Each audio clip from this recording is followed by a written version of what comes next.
ನಮಸ್ತೆ, ನಾನು ರವಿಹಂಜ್. ಇಂದಿನ ವಿಷಯ ಮನುಸ್ಮೃತಿಯ ಸತ್ಯಾಸತ್ಯತೆ. ಅಂದರೆ ಮನುಸ್ಮೃತಿ ಬಗ್ಗೆ ನೀವು ಸಾಕಷ್ಟು ಸಾರಿ ಅಲ್ಲಿ ಇಲ್ಲಿ ಭಾಷಣಗಳಲ್ಲಿ, ಬುದ್ಧಿಜೀವಿಗಳ ಭಾಷಣಗಳಲ್ಲಿ, ನಮ್ಮ ಸಾಕ್ಷಿ ಪ್ರಜ್ಞೆಗಳ ಭಾಷಣಗಳಲ್ಲಿ ಸಾಕಷ್ಟು ಸಾರಿ ನೀವು ಕೇಳಿರ್ತೀರ.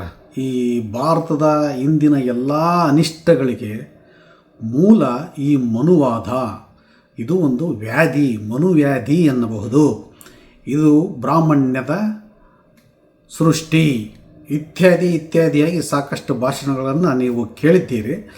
ಅವರ ಭಾಷಣ ಹೇಗಿರುತ್ತಪ್ಪ ಅಂದರೆ, ಸಿಗಿವೆಂಕ್ಷಣದಲ್ಲಿ ನಿನ್ನ ನಾನ್ ಆಹಾಲ ಕಡಲ ಕ್ಷಣದಿ ಕುಡಿಯುತ್ತ ಆ ಶೇಷ ನೋಡಲ್ಲ ಸಿಗಿದು ಬಿಸಿಡುತ್ತ ಎದುರಿಸಿ ನಿಲ್ಲುವ ಧೀರರು ಯಾರು ಬಿಡು ಬಿಡು ಸಿಗಿವೆಂಕ್ಷಣದಲ್ಲಿ ನಿನ್ನ ನಾನ್ ಅಂತ ಆವೇಶಭರಿತವಾಗಿ ಅವರು ಭಾಷಣ ಹೇಳ್ತಾ ಇದ್ದರೆ, ಈ ಡಾಕ್ಟರ್ ರಾಜ್ಕುಮಾರ್ ಅವರ ಈ ಸಿನಿಮಾದ ಒಂದು ರಂಗಗೀತೆ ನನಗೆ ತುಂಬ ನೆನಪಿಗೆ ಬರುತ್ತೆ.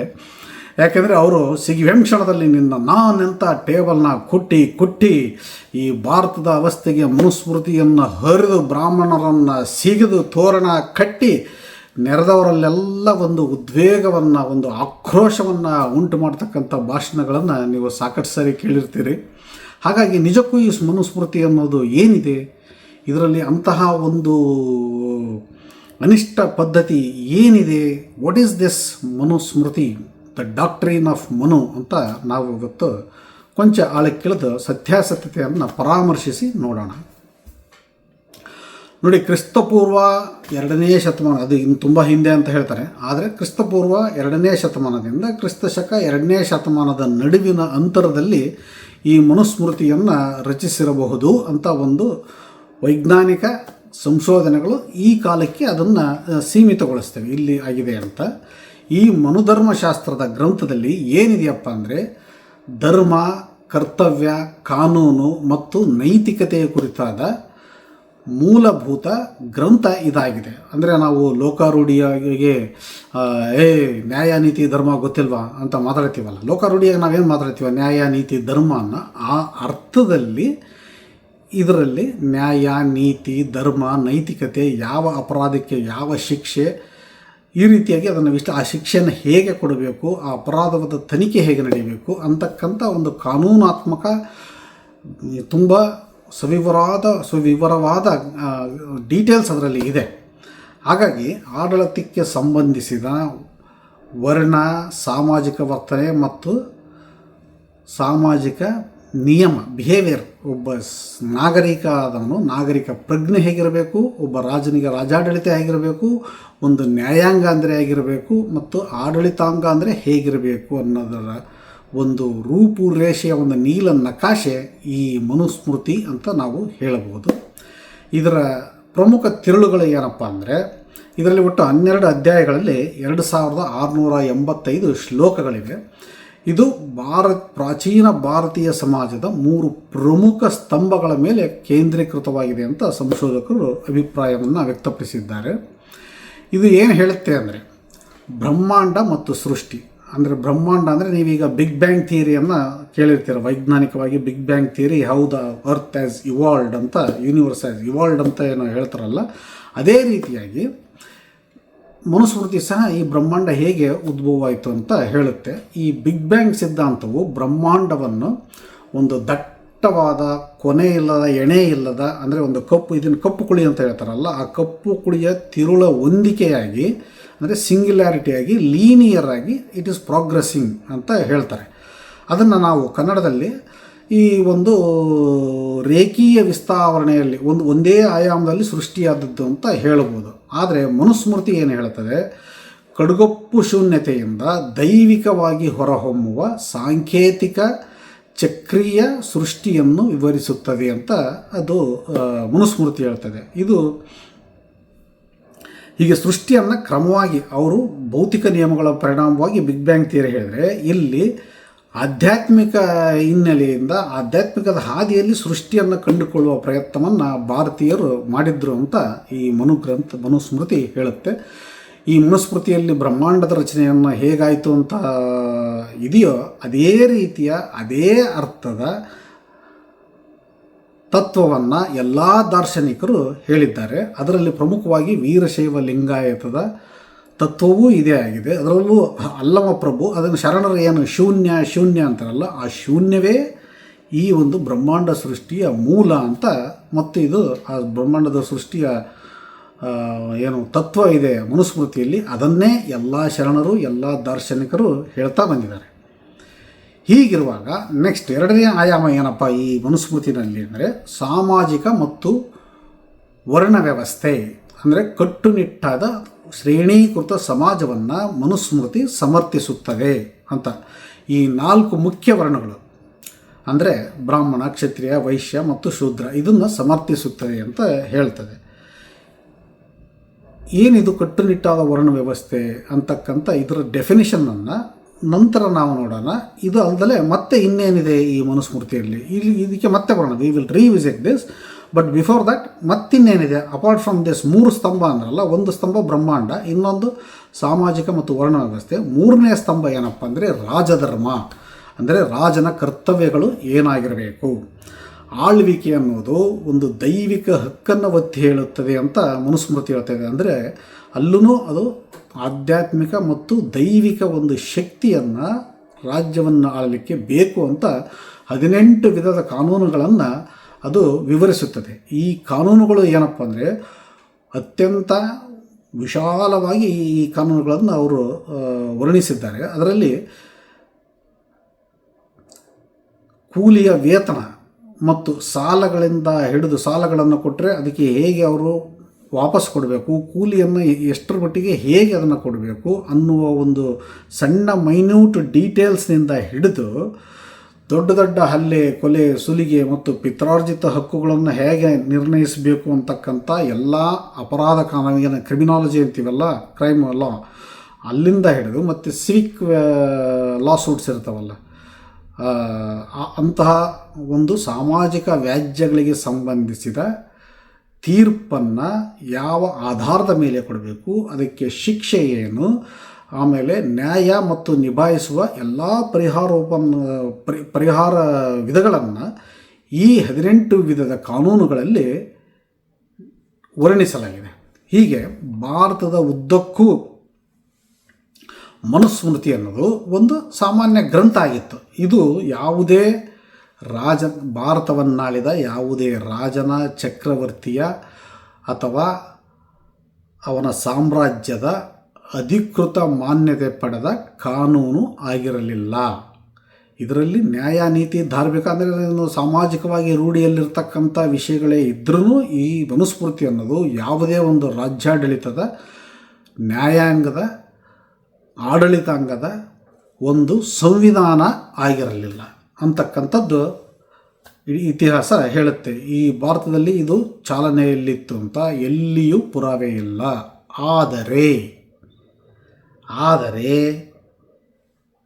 ನಮ್ಮ ಸೌತ್ ಈಸ್ಟ್ ಏಷ್ಯಾ ಅಂತ ಏನು ಹೇಳ್ತೀವಲ್ಲ, ಓರಿಯೆಂಟಲ್ ಏಷ್ಯಾ ಅಂದರೆ ಕಾಂಬೋಡಿಯಾ, ಥಾಯ್ಲ್ಯಾಂಡ್, ಇಂಡೋನೇಷ್ಯಾ, ಮಲೇಷಿಯಾ ಇಂತಹ ಸೌತ್ ಈಸ್ಟ್ ಏಷ್ಯಾ ಏನಿದೆಯಲ್ಲ, ಇಲ್ಲಿ ಮನುಸ್ಮೃತಿ ಅಲ್ಲಿಯ ರಾಜರುಗಳ, ಅಲ್ಲಿಯ ಪ್ರಭುತ್ವದ ಸಂವಿಧಾನವಾಗಿತ್ತು, ಅವರ ಆಡಳಿತದ ಸಂವಿಧಾನವಾಗಿತ್ತು. ಯಾಕಪ್ಪ ಅಂದರೆ ಅಲ್ಲಿಯೂ ಇಲ್ಲಿ ಇರತಕ್ಕಂಥ ಹಿಂದೂ ಸಂಸ್ಕೃತಿ ನಮ್ಮಲ್ಲಿ ಏನಿದೆ ಇದೇ ಸಂಸ್ಕೃತಿ ಅಲ್ಲಿಯೂ ಇತ್ತು. ಹಾಗಾಗಿ ಅವರು ಇದು ನಮ್ಮ ಸಂಸ್ಕೃತಿಯ ಕಾನೂನು ಅಂದರೆ ನಮ್ಮ ಲೋಕಾರೂಢಿಯಾಗಿರ್ತಕ್ಕಂಥ ನ್ಯಾಯ, ನೀತಿ, ಧರ್ಮ, ಸಾಂಸ್ಕೃತಿಕವಾಗಿ ಏನಿದೆಯೋ ಅದೇ ಕಾನೂನನ್ನು ಇದು ಹೇಳುತ್ತದೆ ಅಂತ ಅಲ್ಲಿ ಅವರೆಲ್ಲ ಆ ದೇಶಗಳಲ್ಲಿ ಇದು ಒಂದು ಸಂವಿಧಾನವಾಗಿ ಮಾನ್ಯತೆಯನ್ನು ಪಡೆದಿತ್ತು. ಅಂದರೆ ರಾಜ್ಯಾಡಳಿತದಲ್ಲಿ ಈಗಿನ ಪ್ರಜಾಪ್ರಭುತ್ವ ಸರ್ಕಾರಗಳೆಲ್ಲ, ಈಗಿನ ನೂತನ ಸರ್ಕಾರಗಳಲ್ಲೆಲ್ಲ, ಹಿಂದಿನ ಈ ರಾಜಾಡಳಿತದಲ್ಲಿ, ಪ್ರಭುತ್ವದಲ್ಲಿ, ಪ್ರಜಾಪ್ರಭುತ್ವ ಅಲ್ಲ, ರಾಜಪ್ರಭುತ್ವದಲ್ಲಿ ಇದು ಅವರ ಸಂವಿಧಾನವಾಗಿತ್ತು. ಈಗ ನಾವು ವರ್ಣ ವ್ಯವಸ್ಥೆಗೆ ಬರೋಣ. ವರ್ಣ ವ್ಯವಸ್ಥೆ ಅಂದರೆ ಏನಪ್ಪ ಅಂದರೆ ನೋಡಿ, ನಮ್ಮ ಸಂಸ್ಕೃತಿಯಲ್ಲಿ, ಹಿಂದೂ ಸಂಸ್ಕೃತಿಯಲ್ಲಿ, ಸನಾತನ ಸಂಸ್ಕೃತಿಯಲ್ಲಿ ಭೂಮಿ, ವಾಯು, ವರುಣ, ಅಗ್ನಿ, ಆಕಾಶ ಇದೇನು ಪಂಚಭೂತಗಳಿದಾವಲ್ಲ, ಈ ಪಂಚಭೂತಗಳಿಗೂ ನಾವು ಒಂದು ವ್ಯಕ್ತಿ ರೂಪವನ್ನು ಕೊಟ್ಟಿದ್ದೇವೆ. ಭೂಮಿಯನ್ನು ಮಾತೆ ಅಂತ ಕೊಟ್ಟಿದ್ದು ಹೆಣ್ಣಿನ ರೂಪವನ್ನು ಕೊಟ್ಟಿದ್ದೇವೆ. ಹೀಗೆ ಪ್ರತಿಯೊಂದು ಶಕ್ತಿಗೂ ನಾವು ಒಂದೊಂದು ಮಾನವ ರೂಪವನ್ನು ಕೊಟ್ಟು ಅವರನ್ನು ದೇವರು ಅಂತ ಕರೆದಿದ್ದೇವೆ. ಯಾಕೆ ಅಂದರೆ ಅದು ಸಾಮಾನ್ಯನ ಕಲ್ಪನೆಗೆ, ಸುಮ್ಮನೆ ಒಂದು ವಾಯ್ಡ್ ಆಗಿರತಕ್ಕಂಥ ಕಲ್ಪನೆಯನ್ನು ಊಹಿಸಿಕೊಳ್ಳಿ ಅಂದರೆ ಸಾಮಾನ್ಯನಿಗೆ ಕಷ್ಟ ಆಗುತ್ತೆ ಅನ್ನೋ ರೀತಿಯಲ್ಲಿ, ಅನ್ನೋ ಕಾರಣಕ್ಕಾಗಿ ಅದಕ್ಕೊಂದು ರೂಪವನ್ನು ಕೊಟ್ಟು ನಮ್ಮ ಸಂಸ್ಕೃತಿ ಅರ್ಥ ಮಾಡಿಸ್ಲಿಕ್ಕೆ ಪ್ರಯತ್ನ ಪಟ್ಟಿದೆ.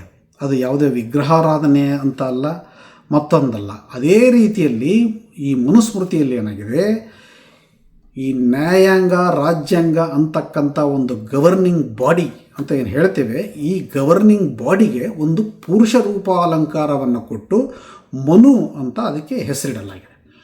ಈ ರೂಪಾಲಂಕಾರದಲ್ಲಿ ತಲೆಯು ಆಡಳಿತದ ಸಂವಿಧಾನಿಕ ನೀತಿ ನಿಯಮಗಳನ್ನು ರೂಪಿಸುವ ರಾಜ್ಯಾಂಗ, ನ್ಯಾಯಾಂಗ, ಪರಿಣಿತ ವಿದ್ಯೆಯ ಸಂಕೇತವಾದರೆ ಭುಜಗಳು ಸೇನೆ, ರಾಷ್ಟ್ರ ರಕ್ಷಣೆಯ ಸಂಕೇತವಾಗಿದೆ. ಅಲ್ಲಿಗೆ ಭುಜಬಲ, ತೋಳುಬಲದಿಂದ ನಾವು ರಕ್ಷಣೆ ಮಾಡಬೇಕು, ದೇಶವನ್ನು ರಕ್ಷಿಸಬೇಕು ಅಂತಕ್ಕಂಥದ್ದು ಭುಜದ ಕರ್ತವ್ಯ. ಅದೇ ರೀತಿಯಾಗಿ ಹೊಟ್ಟೆ ಸೊಂಟದ ಭಾಗವು ದೇಶವನ್ನು ಪೋಷಿಸುವ ಆರ್ಥಿಕತೆಯ, ವಾಣಿಜ್ಯ, ಭೂಸಂಪತ್ತು ಮತ್ತು ಕರಕುಶಲ ಕಲೆಗಳ ಸಂಕೇತವಾದರೆ ಕಾಲುಗಳು ದೇಶವನ್ನು ನಡೆಸುವ ಕಾರ್ಮಿಕ ಶಕ್ತಿಯ ರೂಪವಾಗಿದೆ. ಅಂದರೆ ಸಂವಿಧಾನಿಕ ನೀತಿ ನಿಯಮಗಳನ್ನು ರೂಪಿಸ್ತಕ್ಕಂಥ ವಿದ್ಯಾವಂತ, ವಿದ್ಯೆಯನ್ನು ಪಡೆದಿರತಕ್ಕಂಥವನು ಬ್ರಾಹ್ಮಣ ಅಂತ ಅನ್ನಿಸ್ಕೊಳ್ತಾನೆ, ಹುಟ್ಟಿನ ಜಾತಿಯಿಂದಲ್ಲ. ಇಟ್ಸ್ ಲೈಕ್ ನಮ್ಮ ಈಗಿನ ಆಧುನಿಕ ಕಾಲದಲ್ಲಿ bachelor of degree, master of science, post doctoral degrees, PhD holders ಅಂತ ಏನಿದಾವಲ್ಲ, ಈ ರೀತಿಯ ಕ್ವಾಲಿಫಿಕೇಷನ್ಗಳನ್ನು ಪಡೆದು ಯಾವುದರಲ್ಲಿ ಸಂವಿಧಾನಿಕ ನೀತಿ ನಿಯಮಗಳನ್ನು ರೂಪಿಸುವ ರಾಜ್ಯಾಂಗ, ನ್ಯಾಯಾಂಗ ಪರಿಣಿತಿಯ ವಿದ್ಯಾವಂತರು ಅಂತ ಈಗಿನ ಲಾಯರ್ಗಳೇನಿದಾರಲ್ಲ, ಅಡ್ವೊಕೇಟ್ಸ್, ಅಟಾರ್ನೀಸ್, ಇವರನ್ನ ಆಗಿನ ಕಾಲದಲ್ಲಿ ಬ್ರಾಹ್ಮಣರು ಅಂತ ಇದ್ದರು. ಅದೇ ರೀತಿಯಾಗಿ ರಾಷ್ಟ್ರ ರಕ್ಷಣೆಯ ಭುಜಬಲದ ಪರಾಕ್ರಮ ಇದ್ದಂಥವನು, ಅದರಲ್ಲಿ ಪರಿಣಿತಿಯನ್ನು ಪಡೆದವನು, ಕತ್ತಿ ವರಸೆ, ಕುದುರೆ ಸವಾರಿ, ಇದರಲ್ಲೆಲ್ಲ ಪರಿಣಿತಿಯನ್ನು ಗಳಿಸಿದವನು ಕ್ಷತ್ರಿಯ ಅಂತ ಇದ್ದರು. ಅದೇ ರೀತಿಯಾಗಿ ಹೊಟ್ಟೆ ಮತ್ತು ಸೊಂಟದ ಅಂದರೆ ಭಾಗವು ದೇಶವನ್ನು ಪೋಷಿಸುವ ಆರ್ಥಿಕತೆ, ಅಂದರೆ ವಾಣಿಜ್ಯೋದ್ಯಮಿಗಳು, ಮತ್ತು ಭೂಸಂಪತ್ತು ಅಂದರೆ ಭೂಮಿಯ ಒಡೆಯರು. ಇಲ್ಲಿ ಈಗಿನ ಕಾಲದಲ್ಲಿ ಏನು ಹೇಳ್ತಾರೆ, ಭೂಮಿಯನ್ನು ಉತ್ತುವ ರೈತ ಅಂತ ಏನು ಹೇಳ್ತಾರಲ್ಲ, ಆತನನ್ನು ಶೂದ್ರ ಅಂದುಬಿಟ್ಟಿದ್ದಾರೆ. ಇದು ತಪ್ಪು ಕಲ್ಪನೆ. ಯಾರು ಭೂಮಿಯನ್ನು ಒಡೆಯನಾಗಿದ್ದು ಉಳುತ್ತಾನೋ ಆತ ವೈಶ್ಯ. ಯಾರು ಭೂರಹಿತರಾದ ಕೃಷಿ ಕಾರ್ಮಿಕರಿದ್ದಾರೋ ಅವರು ಶೂದ್ರರು. ಇದು ಮನುಸ್ಮೃತಿಯ ವಿವರಣೆ. ಆದರೆ ಇದನ್ನು ತಪ್ಪಾಗಿ ಸ್ಪಿನ್ ಮಾಡಿಬಿಡ್ತಾರೆ ಈಗಿನವರು.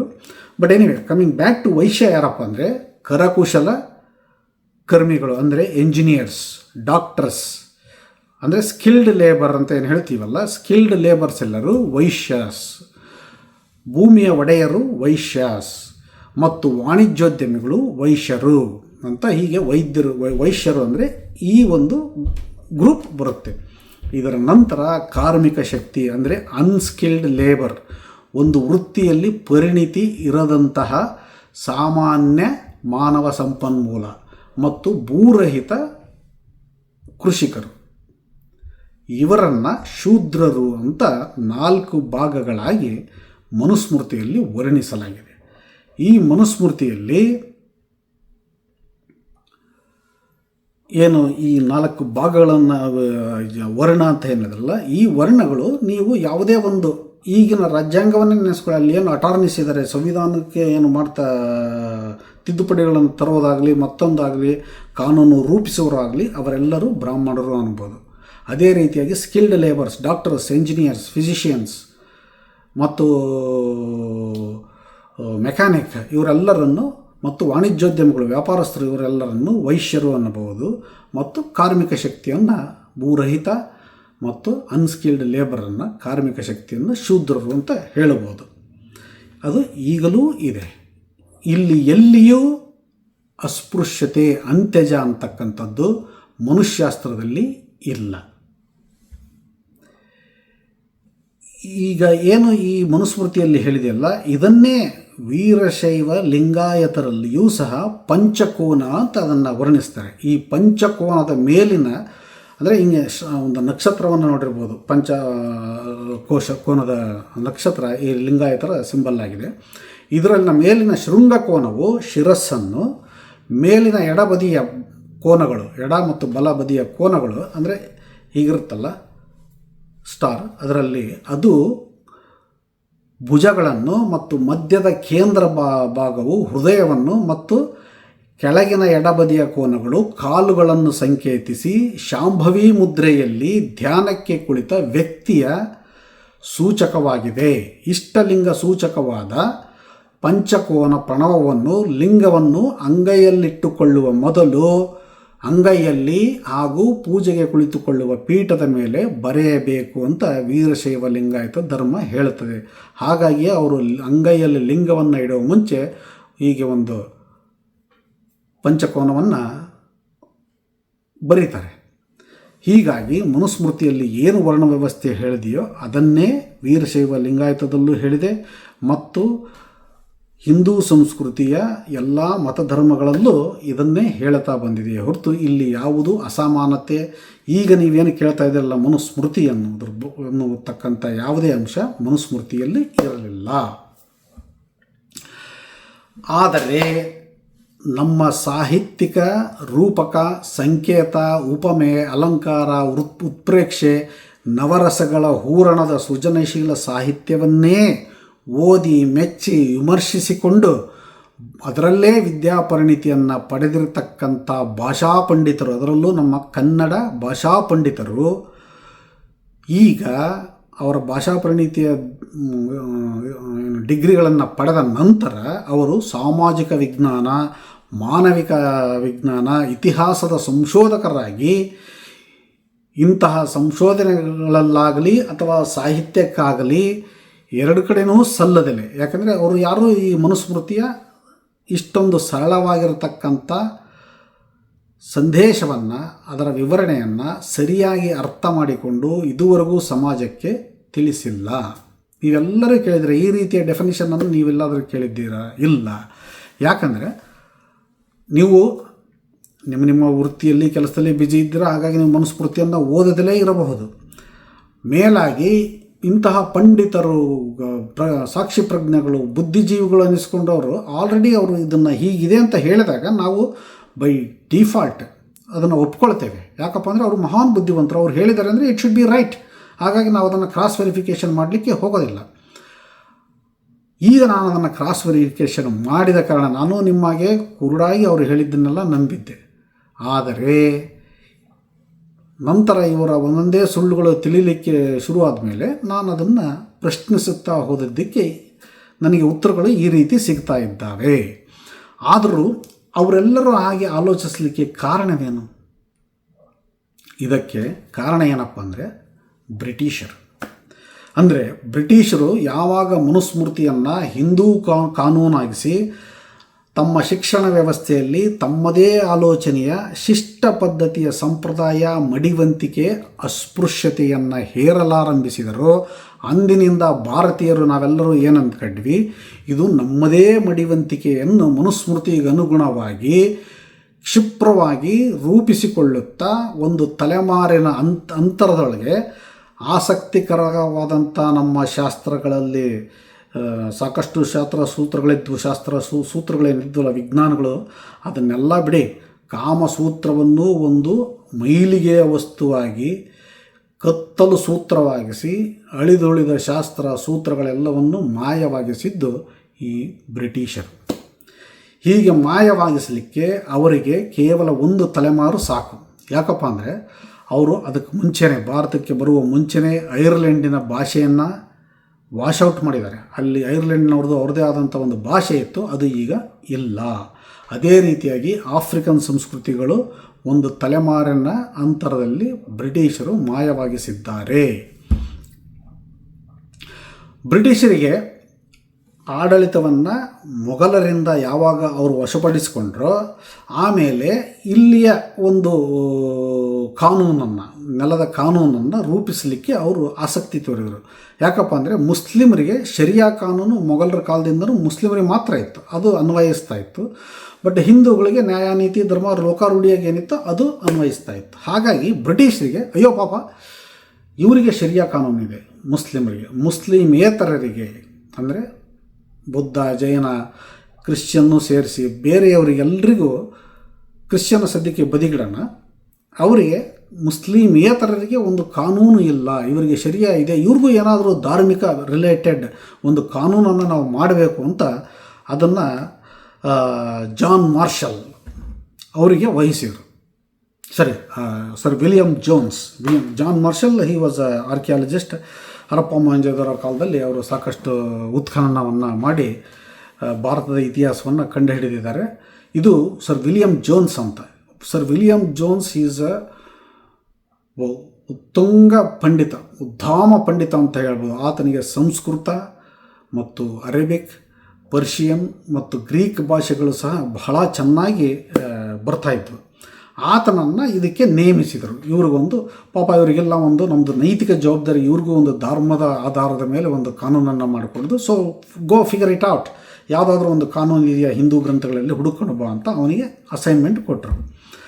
ಅವನು ಏನು ಮಾಡ್ದ, ಎಲ್ಲ ಗ್ರಂಥಗಳನ್ನು ಹುಡುಕಿ ಈ ಮನುಸ್ಮೃತಿ ಅನ್ನೋದು ಆತನ ಕೈಗೆ ಸಿಕ್ತು. ಈ ಮನುಸ್ಮೃತಿ ಯಾವುದೇ ರಾಜ್ಯದಲ್ಲಿ, ಯಾವುದೇ ರಾಜ್ಯಾಡಳಿತದಲ್ಲಿ ಇರಲಿಲ್ಲ ಅಂತ ನಿಮ್ಗೆ ಆಲ್ರೆಡಿ ಹೇಳಿದ್ದೇನೆ. ಈ ಮನುಸ್ಮೃತಿಯನ್ನು ನೋಡ್ತಾ ಅವನಿಗೆ ಅರೆ ಇದು ದ ಬೆಸ್ಟ್ ರಿಲಿಜಿಯನ್ ಬೇಸ್ಡ್ ಕಾನೂನಾಗಲಿಕ್ಕೆ ಇದು ಪಕ್ಕಾ ಲಾಯಕ್ಕಾದಂತಹ ವಿಷಯ. ಮೋರ್ ಓವರ್ ಇದನ್ನು ಸೌತ್ ಈಸ್ಟ್ ಏಷ್ಯಾದಲ್ಲಿ ಆಲ್ರೆಡಿ ಪುರಾತನ ಕಾಲದಿಂದನೂ ಇಂಪ್ಲಿಮೆಂಟ್ ಮಾಡಿಕೊಂಡು ಬಂದಿದ್ದಾರೆ. ಹಾಗಾಗಿ ಅವರೂ ಹಿಂದೂಗಳು, ಹಾಗಾಗಿ ಇದು ಹಿಂದೂ ಸಂವಿಧಾನ ಅಂತ ಅನ್ನಲಿಕ್ಕೆ ಲಾಯಕ್ಕಾದಂಥ ಪುಸ್ತಕ ಅಂತ ಅದನ್ನು ಬೆಳಕಿಗೆ ತಂದರು. ಅದನ್ನು ಬೆಳಕಿಗೆ ತಂದಾಗ ಅದರಲ್ಲಿದ್ದ ವರ್ಣಗಳೇನಿದ್ವಲ್ಲ, ಈಗಾಗಲೇ ಬ್ರಿಟಿಷರು ಇಲ್ಲಿಯ ಸಣ್ಣ ಸರದಾರರು ಪ್ರಾಂತಗಳನ್ನು ಡಿವೈಡ್ ಆ್ಯಂಡ್ ರೂಲ್ ಮುಖಾಂತರ ವಿಭಜಿಸಿ ಆಳುವ ಮೂಲಕ ಭಾರತವನ್ನು ವಶಪಡಿಸಿಕೊಂಡಿದ್ದರು. ಆದರೆ ಇಲ್ಲಿಯ ಜನರನ್ನು, ಇಲ್ಲಿಯ ನಾಗರಿಕರನ್ನು, ಅಂದರೆ ಇಲ್ಲಿರ್ತಕ್ಕಂಥ ಪಾಪ್ಯುಲೇಷನ್ ಅದನ್ನು ನಿಯಂತ್ರಿಸಲಿಕ್ಕೆ ಅವರಲ್ಲಿ ಸಾಕಷ್ಟು ಸೈನ್ಯ ಇರಲಿಲ್ಲ. ಅದು ಅತ್ಯಂತ ಕಷ್ಟದ ಕೆಲಸ. ರಾಜ್ಯಗಳನ್ನೇನೋ ಬಿಡಿ, ಅವರಿಂದ ಇವರಿಗೆ, ಇವರಿಂದ ಅವರಿಗೆ, ಅವರವರಲ್ಲಿ ಜಗಳ ಹಚ್ಚಿ ನಾವು ಗೆದ್ವಿ. ಆದರೆ ಈ ದೇಶವನ್ನು ಆಳಬೇಕು ಅಂದರೆ ಈ ಜನರಲ್ಲಿ ಭೇದವನ್ನು ಹೇಗೆ ಸೃಷ್ಟಿಸಬೇಕು ಅನ್ನುವುದಕ್ಕೆ ಈ ಮನುಸ್ಮೃತಿಯನ್ನು ಅದನ್ನು ಲಿವರೇಜ್ ಮಾಡಿಕೊಂಡ್ರು. ಈ ವರ್ಣ ವ್ಯವಸ್ಥೆಯನ್ನು ಜಾತೀಯತೆ ವರ್ಗೀಕರಣಕ್ಕಾಗಿ ಬ್ರಿಟಿಷರು ಬಳಸಿಕೊಂಡು ಸಾಮಾನ್ಯ ಜನರನ್ನು ವಿಭಜಿಸಿ ಆಡಳಿತ ನಡೆಸುವ ನೀತಿಗೆ ಇದು ಬಹಳ ಅನುಕೂಲ ಮಾಡಿಕೊಟ್ಟಿದ್ದಲ್ಲದೆ ಕ್ರಿಶ್ಚಿಯನ್ ಮಿಷನರಿಗಳು ಧರ್ಮ ಪ್ರಸಾರ ಮಾಡಲು ಸಹ ಈ ಮನುಸ್ಮೃತಿ, ಬ್ರಿಟಿಷ್ ಪ್ರಣೀತ ಮನುಸ್ಮೃತಿ ಅಂತ ನಾವು ಕರಿಬೋದು, ಅದು ಸಹಕಾರಿಯಾಯಿತು. ಅಷ್ಟರಲ್ಲಾಗಲೇ ಭಾರತದಲ್ಲಿ ಅನಕ್ಷರತೆ, ಅಂಧಶ್ರದ್ಧೆ, ಊಳಿಗಮಾನ ವ್ಯವಸ್ಥೆ, ಪುರುಷ ಪ್ರಧಾನ ವ್ಯವಸ್ಥೆಯಲ್ಲಿ ಮುಳುಗಿ ಹೋಗಿಬಿಡಿದ್ದ ಜನಗಳಿಗೆ ಈ ಭಾರತ ಮನುಸ್ಮೃತಿಯ ವಿಸ್ಮೃತಿ, ಬ್ರಿಟಿಷರು ಹಚ್ಚಿದ ವಿಸ್ಮೃತಿಯ ನಮ್ಮ ಪಿತ್ರಾರ್ಜಿತ ಆಸ್ತಿ ಅಂತ ಭಾರತೀಯರು ತಗೊಂಡು ಅದನ್ನು ಗಾಢವಾಗಿ ಅಪ್ಪಿಕೊಂಡು ಈ ಜಾತೀಯತೆಯನ್ನು ಕಾಳ್ಗಿಚ್ಚಿನಂತೆ ಹಬ್ಬಿಸಿದರು. ಇದಕ್ಕೆ ಇನ್ನೊಂದು ಈ ತುಪ್ಪ ಸುರಿಯೋದು ಅಂತಾರಲ್ಲ, ಇದಕ್ಕೆ ಏನಾಗಿತ್ತು ಅಂದರೆ, ಈ ಬ್ರಿಟಿಷರಿಗೆ ಮುಂಚೆ ಇಸ್ಲಾಂ ದಾಳಿಯಾಗಿತ್ತಲ್ಲ, ಆಗ ಅವರೇನು ಮಾಡಿದರು, ಅವರು ಬೌದ್ಧ ಭಿಕ್ಷುಗಳನ್ನು, ಜೈನರನ್ನು ಮತ್ತು ಹಿಂದೂ ಧರ್ಮಗುರುಗಳನ್ನೆಲ್ಲ ಕೊಂದು ಹಾಕಿದರು. ಆಗ ಬೌದ್ಧ ಧರ್ಮ ತನ್ನನ್ನು ತಾನು ಉಳಿಸಿಕೊಳ್ಳಲಿಕ್ಕೆ ಏನೂ ಪ್ರಯತ್ನವನ್ನು ಮಾಡಲಾಗಲಿಲ್ಲ. ಯಾಕೆಂದರೆ ಅವರು ಬೌದ್ಧ ಭಿಕ್ಷುಗಳು ಚಿಕ್ಕ ಮಕ್ಕಳಿದ್ದಾಗಿಂದನೂ ಅದಕ್ಕೆ ಅಭ್ಯಾಸ ಮಾಡಿರಬೇಕು. ಹಾಗಾಗಿ ಅವ್ರದ್ದು ಧರ್ಮ ಸಡನ್ನಾಗಿ ನಶಿಸಿ ಹೋಯಿತು. ಹಿಂದೂ ಧರ್ಮ ತನ್ನನ್ನು ತಾನು ಉಳಿಸಿಕೊಳ್ಳಲಿಕ್ಕೆ ಬ್ರಾಹ್ಮಣನ ಮಗ ಬ್ರಾಹ್ಮಣನಾಗಲಿ ಅಂತ ಹುಟ್ಟಿನಿಂದ ಜಾತಿಯನ್ನು ಬ್ರಾಹ್ಮಣರಿಗೆ ಅನ್ವಯಿಸಿತ್ತು. ಅದು ಆಲ್ರೆಡಿ ಬೆಳೆದು ಬಂದಿತ್ತು ಹುಟ್ಟಿನಿಂದ ಜಾತಿ ಅನ್ನೋದು. ಅದನ್ನು ಇಟ್ಟುಕೊಂಡು ಬ್ರಿಟಿಷರು ಈ ಒಂದು ಮನುಸ್ಮೃತಿಯನ್ನು ಸಕ್ಸಸ್ಫುಲ್ಲಾಗಿ ಭಾರತದ ಮೇಲೆ ಹೇರಿದರು. ಇಷ್ಟಿದ್ದರೂ ಅಸ್ಪೃಶ್ಯತೆ ಅನ್ನೋದು ಇರಲಿಲ್ಲ. ಯಾಕಂದರೆ ಮನುಸ್ಮೃತಿಯಲ್ಲಿ ಅಸ್ಪೃಶ್ಯತೆ ಇಲ್ಲ ಅಂತ ಡಾಕ್ಟರ್ ಬಾಬಾ ಸಾಹೇಬ್ ಅಂಬೇಡ್ಕರ್ ಅವರೇ ಹೇಳಿದ್ದಾರೆ. ಅವ್ರದ್ದು ಕೃತಿಯಾದ the untouchables, who were they and why they became untouchables ಅಂತ ಕೃತಿಯಲ್ಲಿ ಅವರು ಅಸ್ಪೃಶ್ಯತೆಯ ಮೂಲವನ್ನು ಮಾನವ ವಿಕಾಸದಿಂದ ಹಿಡಿದು ಗೆದ್ದವರು ಸೋತವರು ನಡುವಿನ, ಗೆದ್ದವರು ಗರ್ವದಿಂದ ಇರ್ತಾರೆ, ಸೋತವರು ದೀನನಾಗಿರ್ತಾರೆ. ಆ ಗೆದ್ದು ಸೋತವರ ನಡುವಿನ ಗರ್ವ ಮತ್ತು ದೀನ ಭಾವನೆಗಳು ಹೇಗೆ ಜಾಗತಿಕವಾಗಿ ಅಸ್ಪೃಶ್ಯತೆಗೆ, ಭಾರತದಲ್ಲ ಜಾಗತಿಕವಾಗಿ ಅಸ್ಪೃಶ್ಯತೆಗೆ ಬುನಾದಿಯನ್ನು ಹಾಕಿದವು ಅಂತ ಹೇಳ್ತಾ, ಅಸ್ಪೃಶ್ಯತೆ ಎನ್ನುವುದು ಯುರೋಪಿನಿಂದ ಆರಂಭವಾಯಿತು ಅಂತ ಸ್ಪಷ್ಟವಾಗಿ ಅಂಬೇಡ್ಕರ್ ಅವರು ಗುರುತಿಸಿದ್ದಾರೆ ಅವರ ಕೃತಿಯಲ್ಲಿ, ದ ಅನ್ಟಚಬಲ್ಸ್ ಕೃತಿಯಲ್ಲಿ. ಅಷ್ಟೇ ಅಲ್ಲದೆ ಭಾರತದ ಮನುಸ್ಮೃತಿಯ ಮನುವಿನ ಕಾಲದಲ್ಲಿ ಅಸ್ಪೃಶ್ಯತೆ ಇರಲಿಲ್ಲ ಅಂತ ಹೇಳಿದ್ದಾರೆ. ಇದೇ ದ ಅನ್ಟಚಬಲ್ಸ್ ಪುಸ್ತಕದಲ್ಲೇ ಪುಟ 143 ಮತ್ತು 147 ಉದ್ದಕ್ಕೂ ಮನುಸ್ಮೃತಿಯಲ್ಲಿ ಎಲ್ಲಿಯೂ ಅಸ್ಪೃಶ್ಯತೆಯ ಬಗ್ಗೆ ಮಾಹಿತಿ ಇಲ್ಲ ಅಂತ ಬಾಬಾ ಸಾಹೇಬ್ ಅಂಬೇಡ್ಕರ್ ಅವರು ಹೇಳಿದ್ದಾರೆ. ಹಾಗೆ ಅವರು ಮುಂದುವರಿಯುತ್ತಾ ಕ್ರಿಸ್ತಶಕ 7ನೇ ಶತಮಾನದ ಬಾಣನ ಕಾದಂಬರಿಯಲ್ಲಿನ ಚಾಂಡಾಲ ಕನ್ಯೆಯ ಪ್ರಸಂಗವನ್ನು ಉಲ್ಲೇಖಿಸಿ ಅಂದೂ ಸಹ ಅಸ್ಪೃಶ್ಯತೆ ಇರಲಿಲ್ಲ ಅಂತ ಹೇಳ್ತಾರೆ. ಹಾಗೆಯೇ ಫಾಹಿಯಾನ್ 4ನೇ ಶತಮಾನದಲ್ಲಿ ಫಾಹಿಯಾನ್ ಬಂದಿದ್ದಲ್ಲ, ಅವನ ಕಾಲದಲ್ಲಿಯೂ ಅಸ್ಪೃಶ್ಯತೆ ಇಲ್ಲ ಅಂತ ಅಂಬೇಡ್ಕರ್ ಅವರು ಹೇಳ್ತಾರೆ.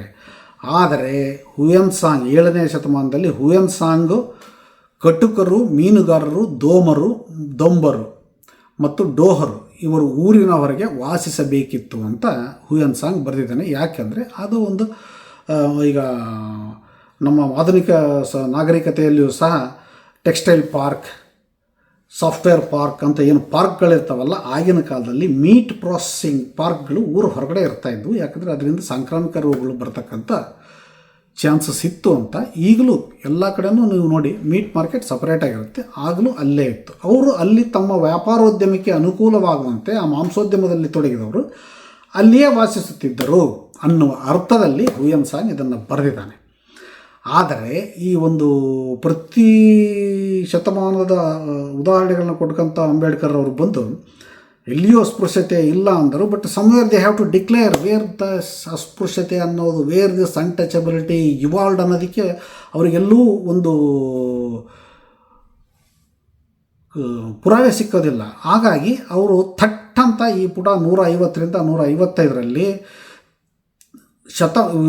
ಗುಪ್ತರು ಅಂದರೆ 4ನೇ ಶತಮಾನದ ಗುಪ್ತರು ಗೋಹತ್ಯೆಯನ್ನು ನಿಷೇಧಿಸಿದ ಕಾರಣ ಅಸ್ಪೃಶ್ಯತೆಯ ಹುಟ್ಟು ಈ ಗೋಮಾಂಸವನ್ನು ತಿನ್ನುವರ ನಡುವೆ ಅಥವಾ 7ನೇ ಶತಮಾನದ ಬೌದ್ಧ ಬ್ರಾಹ್ಮಣ ಸಂಘರ್ಷದ ನಡುವಿನ ಕಾಲಘಟ್ಟದಲ್ಲಿ ಆರಂಭವಾಗಿರಬಹುದು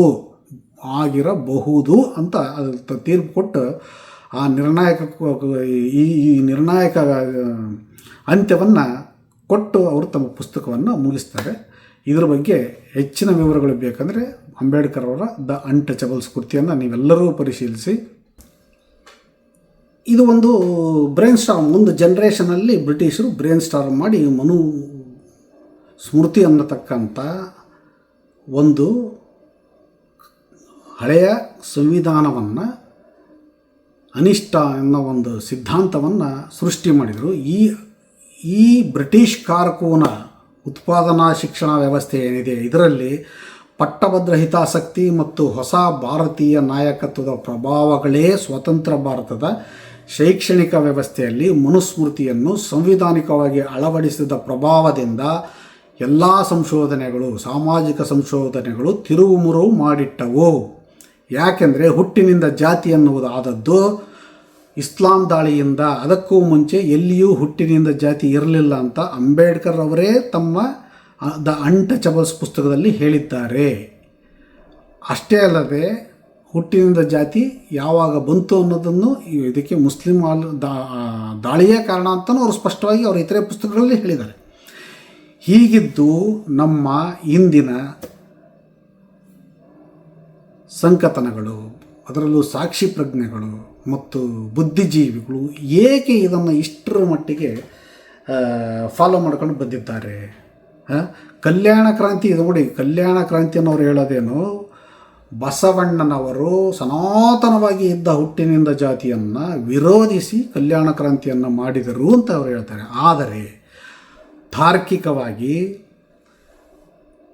ವೃತ್ತಿಯಿಂದ ಜಾತಿ ಅಂತ ಇತ್ತೇ ಹೊರತು ಹುಟ್ಟಿನಿಂದ ಜಾತಿ ಅನ್ನೋದಿರಲಿಲ್ಲ. ಹುಟ್ಟಿನಿಂದ ಜಾತಿ ಇಸ್ಲಾಂ ದಾಳಿ, 10ನೇ ಶತಮಾನದ ಇಸ್ಲಾಂ ದಾಳಿಯಿಂದ ಉತ್ತರ ಭಾರತದಲ್ಲಿ ಶುರುವಾದದ್ದು 12ನೇ ಶತಮಾನದವಷ್ಟೊತ್ತಿಗೆ ದಕ್ಷಿಣ ಭಾರತಕ್ಕೆ ಬಂದಾಗ ಇಲ್ಲಿ ಹುಟ್ಟಿನಿಂದ ಜಾತಿ ನೀತಿಯನ್ನು ಪುರಾತನರು ಅಂದರೆ ಹಿರಿಯರೆಲ್ಲ ಸೇರಿ ಅಳವಡಿಸಿಕೊಳ್ಳಬೇಕು ಅಂದಾಗ ಬಸವಣ್ಣ ಇಲ್ಲ, ಹೊಸ ನೀತಿ ನನಗೆ ಬೇಡ, ನಮಗೆ ಬೇಕಾಗಿರುವುದು ಯಥಾವತ್ತಾಗಿ ಇದ್ದಂತಹ ವೃತ್ತಿಯಿಂದ ಜಾತಿಯೇ ಹೊರತು ಈ ಹೊಸ ಹುಟ್ಟಿನಿಂದ ಜಾತಿ ಎನ್ನುವ ನೀತಿ ಎಲ್ಲ ಅಂತ ವಿರೋಧಿಸಿ ಆತ ಚಳುವಳಿಯನ್ನು, ಕಲ್ಯಾಣ ಕ್ರಾಂತಿಯನ್ನು ಮಾಡಿದನೇ ಹೊರತು ಸನಾತನವಾಗಿ ಇತ್ತು ಅನ್ನೋದು ಸುಳ್ಳು.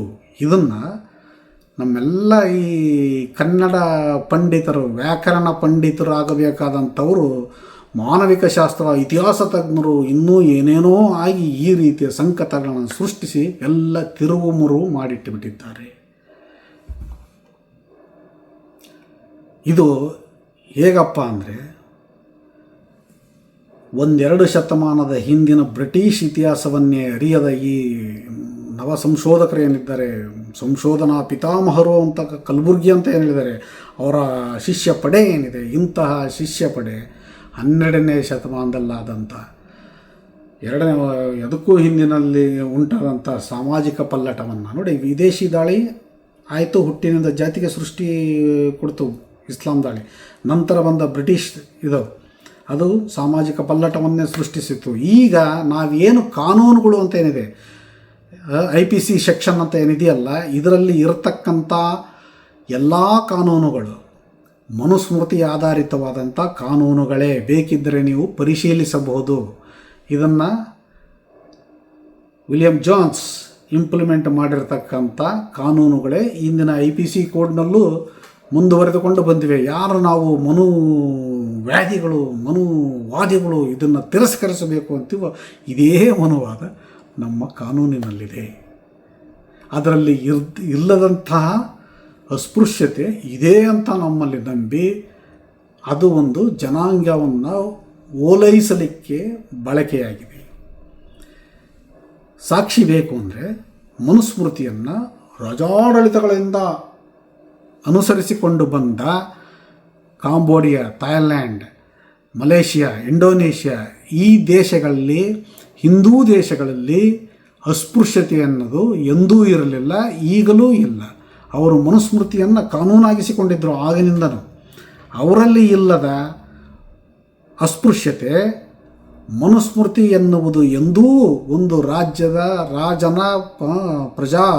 ರಾಜಪ್ರಭುತ್ವದ ಸಂವಿಧಾನವಾಗಲಿ ಕಾನೂನಾಗಲಿ ಆಗದೇ ಇದ್ದಂಥ ನಮ್ಮ ದೇಶದಲ್ಲಿ ಅಸ್ಪೃಶ್ಯತೆ ಎನ್ನುವುದು ಬಂದದ್ದು ಬ್ರಿಟಿಷರಿಂದ. ಬ್ರಿಟಿಷರು ಅಪಾರ್ಥೈಡ್, ನಿಮಗೆ ಆಫ್ರಿಕಾದಲ್ಲಿ ಅವರು ಸೌತ್ ಆಫ್ರಿಕಾದಲ್ಲಿ ಫಾಲೋ ಮಾಡಿದ್ದು ಅನ್ಟಚಬಿಲಿಟಿನ, ಬ್ಲ್ಯಾಕ್ಸ್ ಅಂದರೆ ಕಪ್ಪು ವರ್ಣೀಯರನ್ನು ಅವರು ಮುಟ್ಟಿಸಿಕೊಳ್ಳದಿದ್ದು, ಅವರನ್ನು ಅಸ್ಪೃಶ್ಯರ ಥರ ಇಟ್ಟಿದ್ದು ಇತಿಹಾಸದಲ್ಲಿ ಎಲ್ಲರಿಗೂ ಕಣ್ಣಿಗೆ ಕಾಣುವಂತಿದೆ.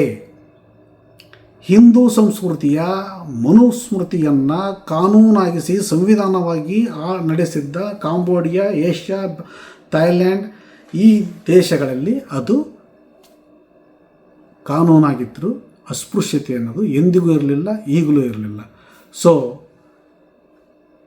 ನಮ್ಮ ಈ 21ನೇ ಶತಮಾನದ ಮಾಹಿತಿ ತಂತ್ರಜ್ಞಾನದ ವಿಶ್ವಗುರು, ಭಾರತದ ವಿಶ್ವಗುರು ಮಾನ್ಯ ನಾಗರಿಕರೇ, ಆರ್ಯರೇ, ಆರ್ಯ ಅಂದರೆ ಜ್ಞಾನವಂತರು ಅನ್ನುವ ಅರ್ಥದಲ್ಲಿ ಹೇಳ್ತಾ ಇದ್ದೇನೆ. ಈಗ ಹೇಳ್ತಾರಲ್ಲ ಆರ್ಯ ದ್ರಾವಿಡ ಅಂತ, ಅದು ಒಂದು ಸುಳ್ಳು ಸಿದ್ಧಾಂತ. ಅದ್ರ ಬಗ್ಗೆ ಮತ್ತೆ ಯಾವತ್ತಾದರೂ ಮಾತಾಡೋಣ. ಮಾನ್ಯ ಆರ್ಯ ವಿಶ್ವಗುರು ಭಾರತದ ನಾಗರಿಕರೇ, ನಿಮ್ಮ ಆತ್ಮಸಾಕ್ಷಿಗೆ ಅನುಗುಣವಾಗಿ ಇಂದಿನ ಮಾಹಿತಿ ತಂತ್ರಜ್ಞಾನದಲ್ಲಿ ತಂತ್ರಜ್ಞಾನವನ್ನು ಬಳಸಿ ನಿಮ್ಮದೇ ಆದ ಒಂದು ಸಾಮಾಜಿಕ ಹಿನ್ನೆಲೆಯನ್ನು ಕಂಡುಕೊಳ್ಳಿ ಅಂತ ಹೇಳ್ತಾ, ಆ ಬಸವಣ್ಣನ ಯಾವ ಸನಾತನವಾಗಿದ್ದಂಥ ವ್ಯವಸ್ಥೆಯೇ ಮುಂದುವರಿಬೇಕು ಅಂತ ಕಲ್ಯಾಣ ಕ್ರಾಂತಿ ಮಾಡಿದ್ದನೋ ಆ ಸತ್ಯವನ್ನು ಎತ್ತಿ ಹಿಡಿದು ನೀವು ದೇಶದ ಅತ್ಯುತ್ತಮ ನಾಗರಿಕರಾಗ್ರಿ ಅಂತ ಕೋರಿಕೊಳ್ತೇನೆ. ನಿಮಗೆಲ್ಲರಿಗೂ ಒಳ್ಳೆಯದಾಗಲಿ. ನಮಸ್ಕಾರ.